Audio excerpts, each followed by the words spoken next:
რატია ფანჯიკიძის სკრინის შემხვდა და თუ შეიძლება ამის კომენტარსაც გავაკეთებ რა.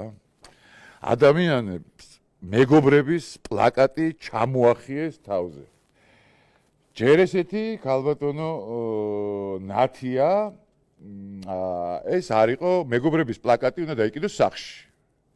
ეს იყო 10 მეტრიანი თუ 5 მეტრიანი ბანერი, რომელიც ერთი წელი კიდია იმაში, რა ქვია, სახელმწიფო დაწესებულებაზე. თან არასწორად კიდია.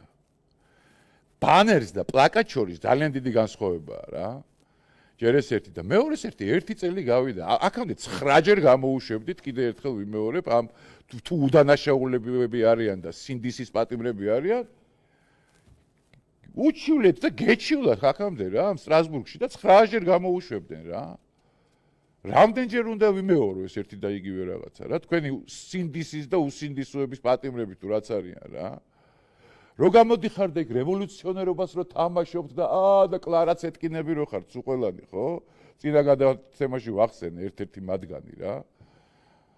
ხო და ისა რა ქვია. წადით რა, იმუშავეთ, იურისტებთან, იმასთან წაიღეთ სტრასბურგში, არ იღებენ თქვენს არჩევნებს, ხო? რამდენი სასამართლოც იყო, იმდენი მოიგოს, ხო, აქეთ ამხარებ. რუსთავი საქმე მოიგეს, სააკაშვილის საქმე მოიგეს, ბოლაშვილის საქმე მოიგეს, გირგულიანის საქმე მოიგეს, ყველა საქმე მოგიგეს. რა პრეტენზიები გაქვთ გამაგებინე? რატო უნდა იყოს ამ ტყუილი ბანერები გამოკრული სახელმწიფო დაწესებულებებზე მით უმეტეს? წადით რა სახში გაიკარით რა პლაკატები რა.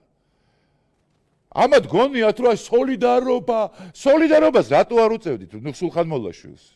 ციხეში რო კლავდნენ წამებით. მაშინ არ იყავით სოლიდარულები?